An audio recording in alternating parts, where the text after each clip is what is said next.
Bem, amados, graças a Deus, tenho a oportunidade de mais uma vez dialogar com os irmãos concernente os alarmes e as situações que, na verdade, surpreende a muitos que vivem na fé em Cristo Jesus. Por que eu estou dizendo os que vivem na fé? Porque, na verdade, o povo que tanto se abalam é o que, na verdade, já tem o seu nome escrito no livro da vida. E essas coisas não deveriam ser de desrespeitos a eles, uns espanto, visto que pelas santas e benditas escrituras nós temos um respaldo bem garantido de nós observar e analisar o que o próprio Senhor Jesus Cristo nos diz. Mas de antemão, eu quero fazer uso, especificamente no livro de Mateus, no capítulo de número 24, eu quero contar com a ousadia e a ajuda dos irmãos para que possam abrir a sua Bíblia e fazer uma leitura comigo na observação desses detalhes. O sermão profético ao princípio das dores. Quero eu me locomover a essa distância e convidar você que venha comigo. Enquanto Jesus ia saindo do templo, aproximou-se deles os seus discípulos para lhe mostrarem a estrutura do templo. Jesus, porém, lhe disse: não vede tudo isto? Em verdade vos digo que não ficarás aqui pedra sobre pedras que não seja derribada. E estando assentado no Monte das Oliveiras, chegaram-se a eles os seus discípulos, em particular dizendo: diz-nos quando serão essas coisas e que sinal haverá da sua vinda e do fim do mundo.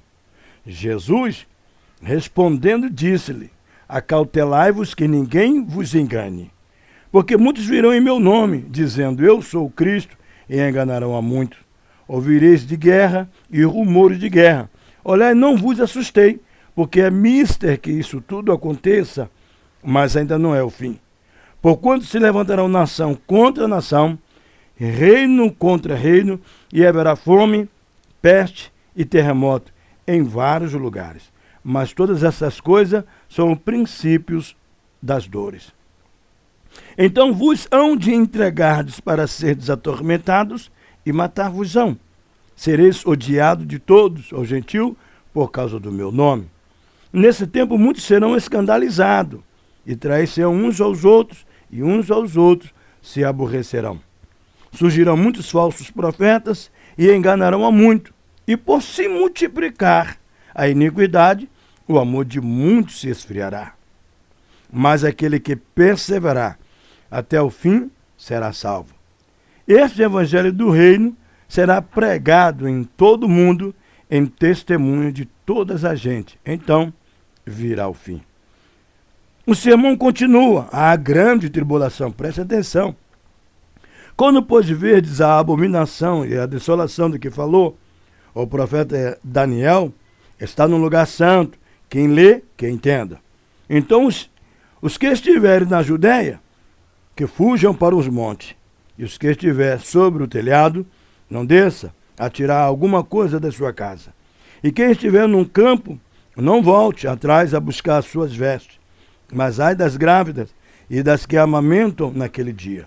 Orai para que a vossa fuga não aconteça no inverno, nem no sábado. Porque haverá, então, grandes aflições, como nunca houve desde o princípio do mundo. Até agora, nem tampouco havereis jamais. E se aquele dia não fosse abreviado, nenhuma carne se salvaria. Mas por causa dos escolhidos, serão abreviados aqueles dias. Então, se alguém vos disser: eis que Cristo está aqui ou ali, não lhes deis crédito, porque surgirão falsos cristos e falsos profetas, e farão tão grandes sinais e prodígios, que, se possível fora, enganaria até os escolhidos. Eis que eu vou-lo tenho predito, portanto, se vos disserdes: eis que ele está no deserto, não saieis. E eis que ele está no interior da casa, não acrediteis. Porque assim como um relâmpago sai do Oriente, se mostra até o Ocidente, assim será também a vinda do Filho do Homem. Pois onde estiver o cadáver, aí se ajuntarão as águias. O sermão continua, a vinda do Filho do Homem. Essas e demais outros esclarecimentos nos deixam um respaldo convicto de que nós não precisamos nos locomover das condições pela qual nós estamos. Nós vivemos pela fé, e pela fé agradamos a Deus Pai, a Deus Filho e a Deus Espírito Santo. O ato de fé é um ato solene, é um ato de grande responsabilidade. E isso inclui as responsabilidades de crer. Exatamente, porque as Escrituras estão enverdeadas, né? Porque podemos ver nas suas páginas o cumprimento da sua palavra. A Bíblia está envermelhecida, e por ser envermelhecida, o sangue dos desastres e das catástrofes que nós podemos ver que vem acontecendo entre os que crê e os que não crê. O duelo está formado. As Santas Escrituras, através desse evento todo glorioso, de toda a formação, tirando teologia, que assim ela nos ajuda melhor à compreensão, mas nós podemos ver razoavelmente, panoramicamente, essa revelação já escrita. O Senhor Jesus Cristo, sendo ele o próprio Evangelho, que na sua época do seu ministério estava se formando o Evangelho, os discípulos estavam na sua faculdade, criando matérias suficientes para montar tudo isso que hoje nós temos em mão. E disse o Senhor Jesus, examinai as Escrituras, porque vós cuidais ter nela a vida eterna, e são elas que de mim testificam.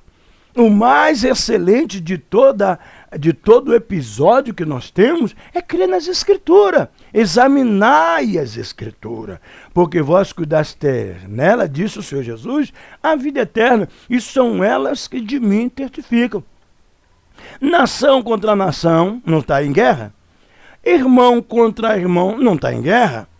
Mas o que diz a Escritura para você e para mim é um aconselhamento de permanecermos firmes na orientação que conhecemos. Ou seja, conhecereis a verdade e a verdade ela vos libertará.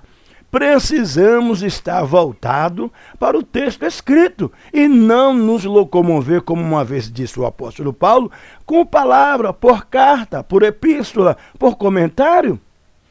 O que nos separa do amor de Cristo Jesus? Seria a calamidade? Seria essas afrontas? Seria esses acontecimentos que nós estamos vendo à nossa volta?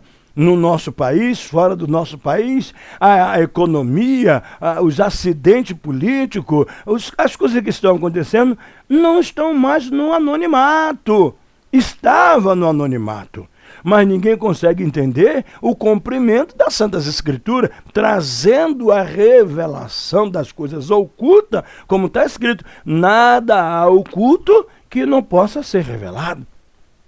Nós precisamos manter a estrutura da qual nós sempre precisamos, a estrutura de crer no que está escrito. Nós abrimos a Bíblia e encontramos em Romano uma das grandes revelações assustadoras que nós estamos vivendo hoje. E o que acontece isso?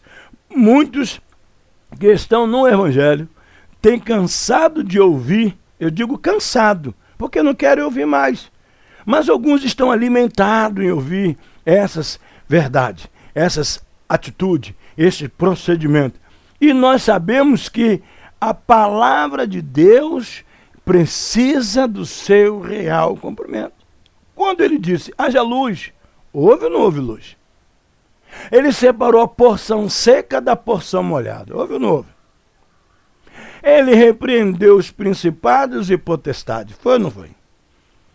Então agora vem o profeta Isaías e diz claramente, se quiserdes ouvir, comereis o melhor dessa terra, mas se recusardes e fortes rebeldes, serei devorado à espada, porque a boca do Senhor o diz.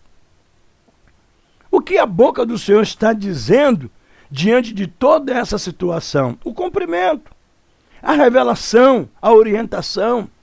Aí diz o Senhor Jesus: errais por não conhecer as Escrituras e nem o poder de Deus. Agora veja o que Paulo escreve aos Romanos concernente uma das maiores depravações encontrado agora nas mídias e nas redes sociais. Aqui no capítulo 1 de Romanos, no versículo de número 18, começa o assunto polêmico de Paulo. Mas a epígrafe ele diz assim: a idolatria e a depravação dos gentios. Porque do céu se manifesta a ira de Deus sobre toda a impiedade e injustiça dos homens, que detêm a verdade em injustiça. Preste atenção. Porquanto o que é de Deus se pode conhecer, nele se manifesta, porque Deus lhe o manifestou.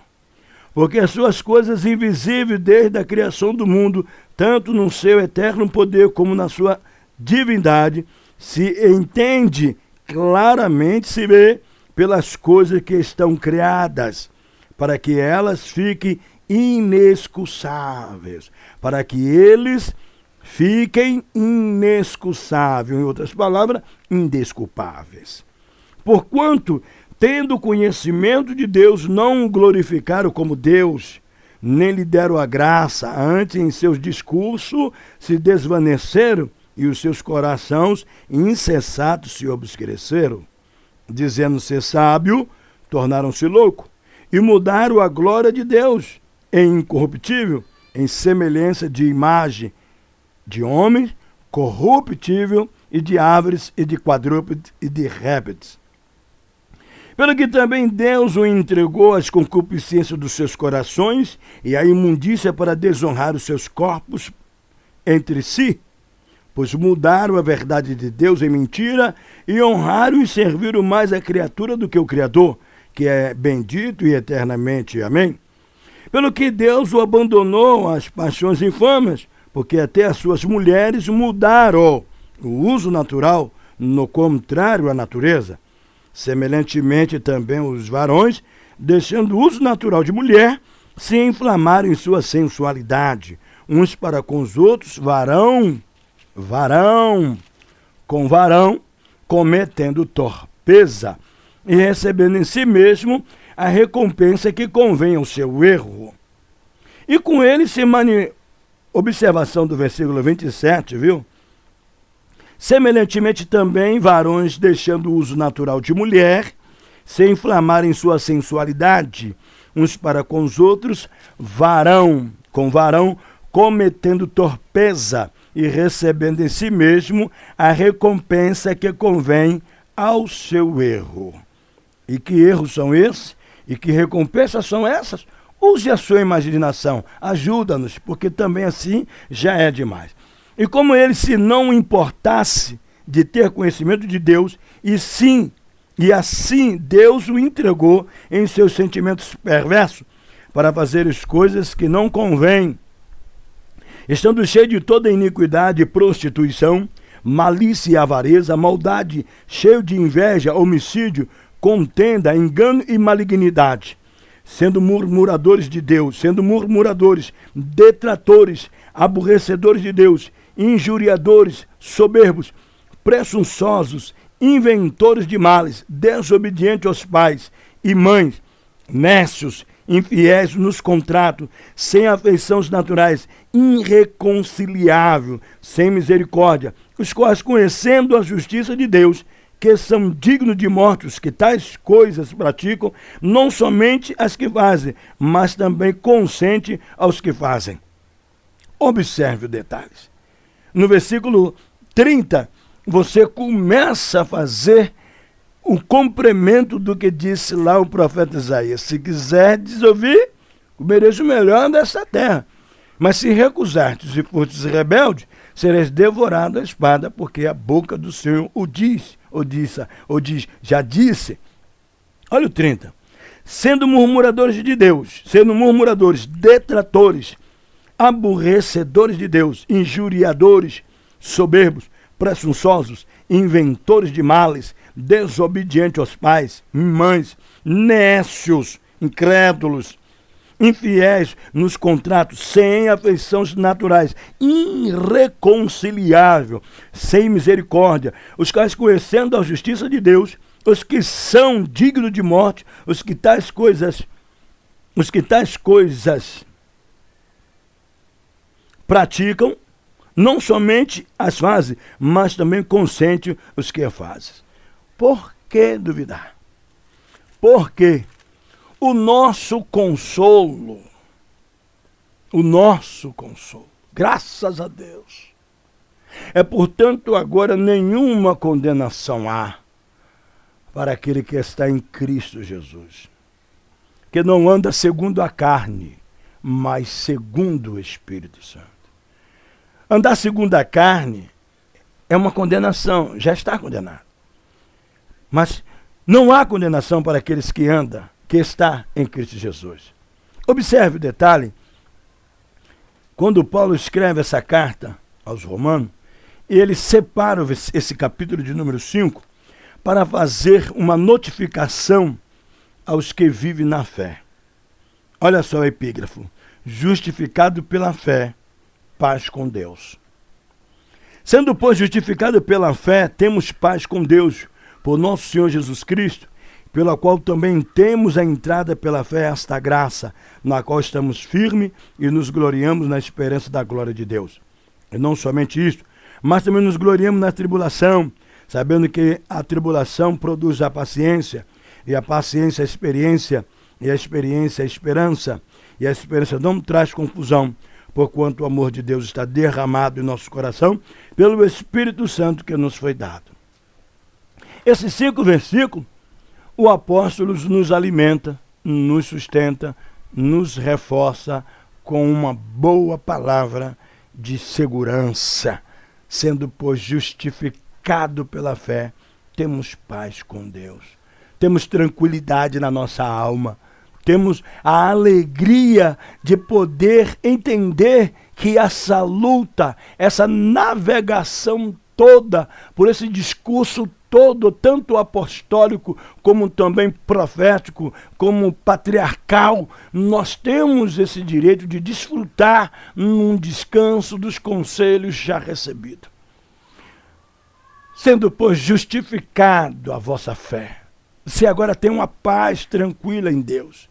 E é o que se espera. É o que se espera diante de toda essa situação. Tudo que precisamos seguramente aceitar essa proposta, aceitar essa ideia, entender esse projeto, essa ideia de Deus. Fica firme, sede firme e sempre abundante na obra do Senhor. O apóstolo Paulo, não me dizendo agora, mas se eu passar alguma das páginas, eu vou encontrar num livro na carta que ele escreve aos Filipenses, ele disse: todas as coisas, posso todas as coisas naquele que me fortalece. Deus abençoe, não se turbe o vosso coração, disse o Senhor Jesus, e nem se atemorize. Veja essa grande nuvem negra, breve vai passar, porque o que há de vir virá e não tardará. Agora fique na posição, não se locomova.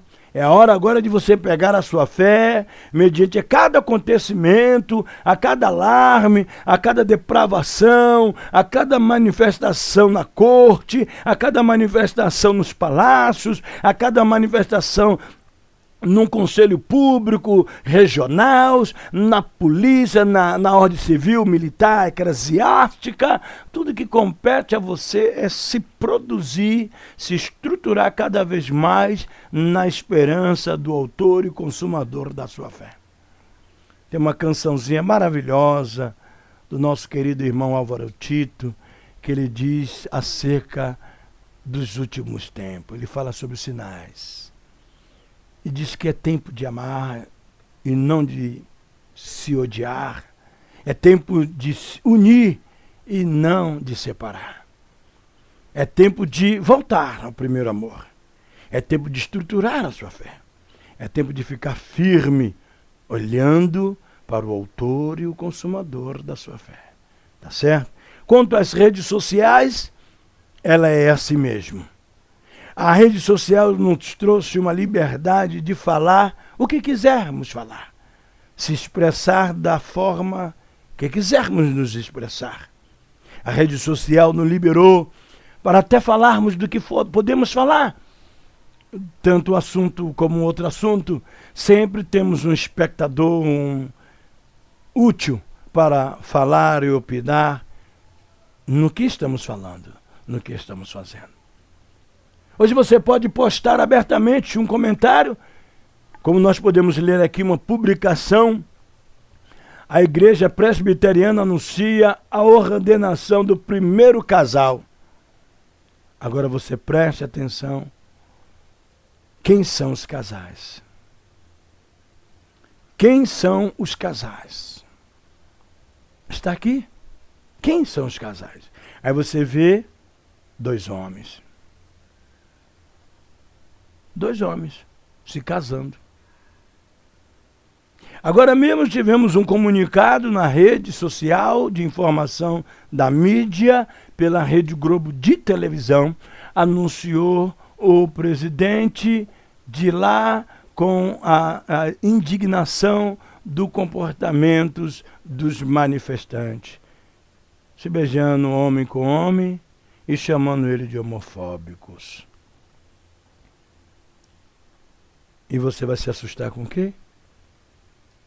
Com quem? Precisa você voltar para o crédito da palavra de Deus. O profeta Isaías, numa arrogância maravilhosa, cheia de graça, cheia de atitude espiritual, ele pergunta: quem deu crédito à nossa pregação? E a quem se manifestou o braço do Senhor? Se manifestou a você? Amém. Aqui na rede social. Aí. Homem. Artigo da Igreja Presbiteriana anuncia a ordenação do primeiro casal gay no ministério pastoral.